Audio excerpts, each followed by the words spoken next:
Welcome to the Rim Break Rodeo. We hope this video helps. In this video, I will explain how to pour dental study models. First, gather your materials: a clean impression, dental plaster, and water. Make sure your impression is completely free of any debris. Then, accurately measure your plaster and water according to the manufacturer's instructions to achieve the perfect consistency for your mix. Now, let's mix the plaster. Slowly add the plaster powder to the water, allowing it to absorb naturally. This helps prevent air bubbles from forming. Mix gently but thoroughly until you achieve a smooth, creamy consistency, similar to pancake batter.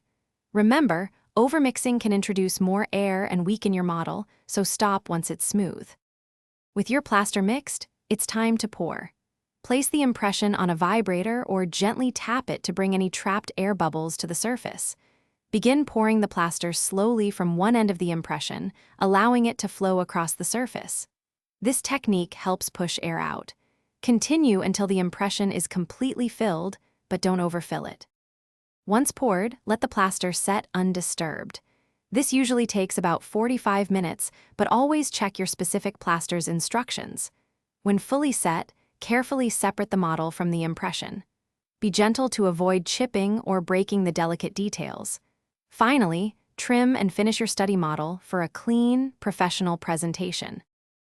Thanks for watching. Consider subscribing if we helped you.